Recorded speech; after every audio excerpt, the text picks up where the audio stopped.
Hello and welcome to another episode of Bethel Backstage, where we go behind the scenes and we discuss the sermon from today. So I'm Mark Colton. I got our senior pastor, Steve DeWitt, right here. Hi, Steve. And we have a pastor who is new to Bethel Backstage, but not new to ministry. So Gary, tell us what your role is. I am a pastor of pastoral care, have been serving in counseling ministries and just working with people through the trials of life, that type of thing. And you should tell how long you've worked at Bethel. Yeah, actually 15 years, and I've been a pastor of some kind for a little over 50 years. Awesome. So a lot of ministry experience, a lot of life experience. Have you ever seen anything like this? Nothing. Have you ever done ministry like this? Nothing like COVID-19. Can you think of anything, like anything even remotely close? No, but I am learning to see the city. I've seen a lot of neighborhoods. I take car rides and Carrie comes along, and it isn't hard to get her to get in the car, and off we go. We don't know where we're going. It makes me actually feel better to hear you say that, because I've never seen anything like this, but you've been doing ministry for a while. Steve, you kind of referenced this in your sermon, but was it nice to have people in the room?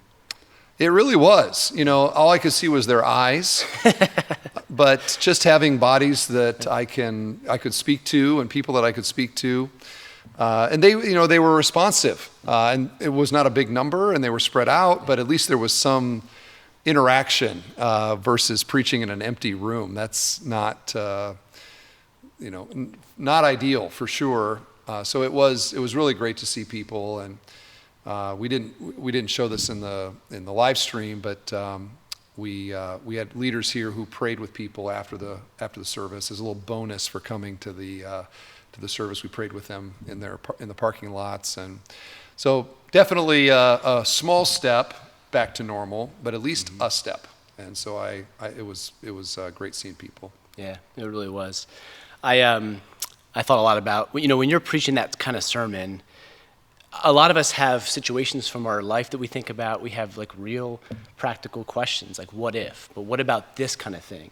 So one of the things that was rolling around in my mind was, what about when I need to clear my integrity? So somebody harms me, they slander me. Shouldn't I clear my name? Or how much do I let God take care of that? How much do I work to make sure people know that, that I had integrity in this situation? What would you say to that, Pastor Steve? Is there a place for me to clear my name, to show people that I have integrity? It's interesting in Proverbs, there's two Proverbs back to back, and the first one says, don't answer a fool according to his folly. Yeah. And then the other one says, answer a fool according to his folly. And you read that and you think, wait, this seems like inconsistent. But what it's saying is that there are times when we should not speak. And to speak is to give that opinion more credence than it deserves. Mm-hmm. And there are times when we have to speak. And if we don't speak, the damage of not speaking is greater than any damage that would come by speaking. And so it's a wisdom call. Is this the bully on the playground, or is this the editor of the paper? What's the scope of the offense? And I think the bigger the scope and the more Jesus' testimony is tied to it, or my testimony as a Christian tied to what has happened, the more need there is, I think, to speak the truth, or to speak an alternate perspective that might clear our name.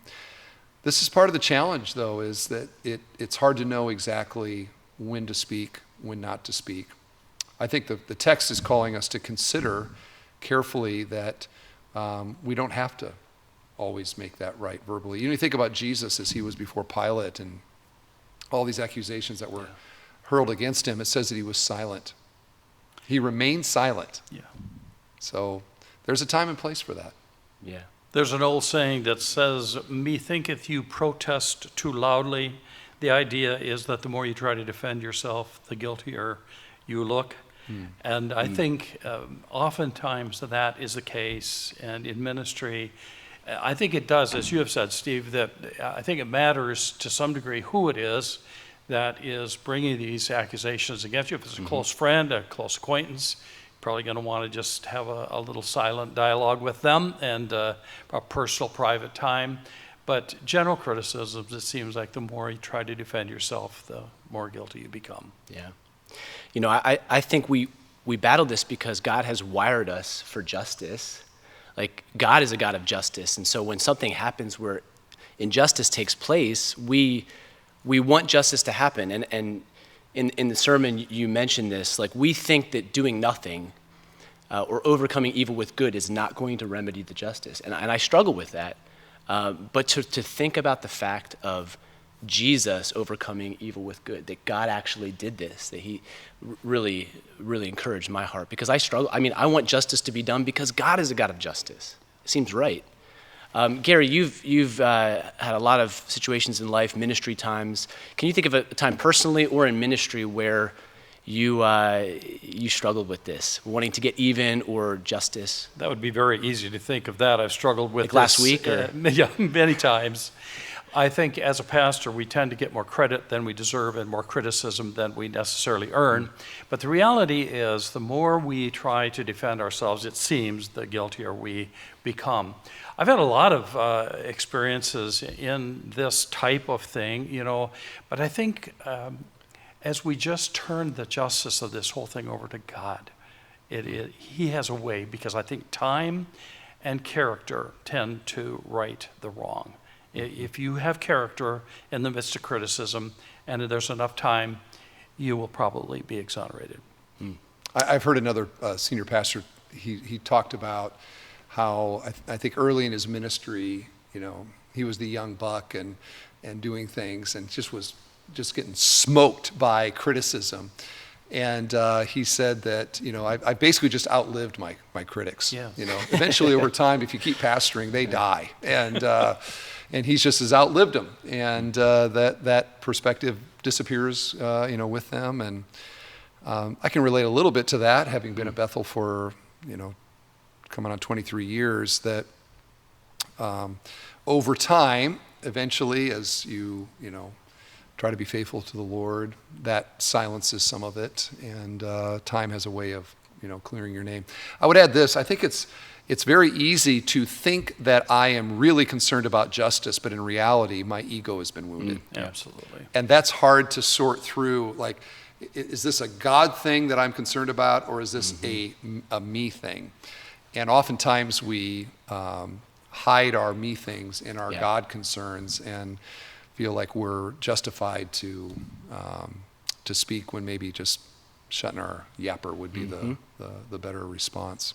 And I have observed in counseling, I love to tell people when I got things right. They love to hear when I didn't get it perfectly done. And the reality is, I think sometimes they can learn from our mistakes as well. Yeah. I think one of the most impactful things to me today, Steve, was this 1% idea, where you said, you know, when somebody critiques you and criticizes you, maybe it's only 1% of what they say that's actually true, but can we be humble enough to search for the 1%, not to just throw it all out and be like, well, they're being a jerk, they have the wrong spirit, but to pause and to say, God, what from this criticism am I supposed to grow from? Like, what are you using them as a messenger, an annoying messenger, but do you want to put your finger on something in my heart? And I was convicted by that, because I think we have such a tendency to, like you said, our pride wells up and we just throw it out. Can you elaborate on that? Like that to me was impactful. How do you stay humble enough to take the criticism, quietly evaluate it, ask God to show me if there's any wicked way in me? I'm not sure if I'm qualified to answer that question, but I would say that one of the things that helps is obviously maturity. I think back to when I was a young pastor. I mean, every criticism, I felt it so personally, like it was, you know, an indictment on my entire life and my walk with God and my perspective on theology and all the rest. And so then from that sort of immaturity, a great sense of indignity would rise in me, and I had to, you know, blast them back. Well, here now at this stage of my life, I feel less needful to address every, you know, thing that somebody says, or to try to clear my name necessarily. So I think time and maturity helps with that. But the other thing that with it is, it's hard to hear criticism looking for the 1% because you tend to think about the 99. That's unright and unfair, and lay in bed and think that person, if they knew me better, they wouldn't feel this way. And one of the verses that's been really helpful for me in that is in 1 Timothy 1 when Paul says, "Here's a trustworthy saying, worthy of full acceptance. Christ Jesus came into the world to save sinners, of whom I am the worst." Mm-hmm. And you think about the Apostle Paul calling himself the worst of sinners. Like, how could this possibly be? And the best answer I've ever had on that, heard on that, is that, he was, in his own eyes, he was the worst of sinners because he knew his sins more clearly and more personally than he knew the sins of anybody else. And I think that's where he gives us an example of how to view criticism. Like, when I'm thinking about criticism rightly, I can think, if this person knew me better, they'd have a lot more to say. And rather than wanting to minimize what they're saying, to realize that, I probably deserve worse than this. And if they knew me better, I'd be even worse in their eyes than I am. That has been helpful as well. But turning criticism into a gain or a blessing is a very difficult skill, and one I'm trying to learn on. Gary, you got thought on that? And I think one of the most difficult areas of fulfilling that is within the realm of marriage. I know that after almost 50 years of marriage, I know that I am just recently learning to not defend myself first, but to extend the apology and enter into the feelings of the mate, and then say, now, by the way, I wasn't thinking that, I was really thinking this, but don't start there. Mm-hmm. And I think that's the realm, that one of the most difficult areas to carry this through is in a marriage. Speaking of marriage, one of the things I've found is that when I do have criticism leveled against me, one of the best things I can do is not just mill it over in my mind and let it beat me down, or even try to process it myself, but to go to my wife. And those that aren't married could do this with somebody that's a trusted friend, a confidant, like a accountability partner, and just say, hey, is there any truth in this? And I guess I'd ask, what place does community play in this? Because I think your mind plays all kinds of games with you when people criticize you. Is there not a place for friends, brothers and sisters in Christ, a spouse, to be able to help you process injustices, criticisms, help us grow from it? There may be something there that I need to learn, and that's where I'll ask my wife, hey, is there truth to this? And at least my wife will be really straight up, and she'll say, yeah, actually, that's a problem. You're like, I was really hoping for a different answer, but that's a. So I think that God can help us sometimes with community, with our loved ones, brothers and sisters in Christ. Would you guys agree with that? Have you seen injustice processed in community? Well, I can just speak in my own life. I think one of the benefits of marriage for me, many people know I got married later in life, and for all those years prior, I would preach a sermon, I would go home, I would think, that was great, and turn on ESPN, take a nap, life is good. Mm-hmm. But I had no feedback, and when you're in marriage, there's constant feedback, and not always, affirming kind of feedback. And I've had to, and I'm still in the process of learning this within marriage and family, to appreciate the polishing that the perspective provides. Even though maybe, when you're single, you can be more sort of blissfully ignorant of your weaknesses. Marriage and family bring that more to the fore, and then it has to be dealt with. Not so easy.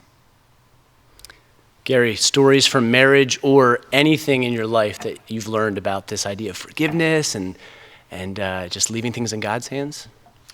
One moment that stands out in my mind, a really good friend of mine came and needed a loan for car repair in his life, and I gave it to him. And I actually wrote out a contract with him so that it would be official between the two of us. And times passed, weeks turned into months, months into several months. And it was obvious that this was going to be a burden for him to pay back. And I just went to him one day and I said, this loan that I made to you is now a gift. It's going to come between our relationship, and my relationship with you is too valuable. So that was kind of a special moment, where a moment of tension that really bonded us together. And I'd have to say that I have learned that some of my best friendships have come out of difficult moments, relational moments that maybe weren't the best at the beginning, but they created a foundation that we could build upon. And Gary, I appreciated you for giving that loan. To this day, I'm so grateful. Thank you. You know, it reminds me of, you said this in the sermon, Steve. You said, God defeated evil with love on the cross. He overcame evil with good. That ultimate victory is a paradigm for the small skirmishes that we have with evil in our life. Overcome it with good. And so I think that's a great way to conclude our time, is to think about those skirmishes in life, those situations where we feel cheated, wronged, injustice has happened. It feels wrong to let it go. It feels like justice isn't happening. But to think about the paradigm of God doing that very thing with us through Christ allows us to be able to leave it in his hands. Like you said, no, justice will be served one way or the other. And so as I ponder that, I think that those were good words, and the idea of just think about the cross. Think about what God did for us through Christ. So we want to thank you for joining us here on this Bethel Backstage. And on behalf of Pastor Steve, Pastor Gary, and myself, I just want to say, God bless you. May you seek to overcome evil with good, knowing that God did that very thing through Christ for you. Have a great week.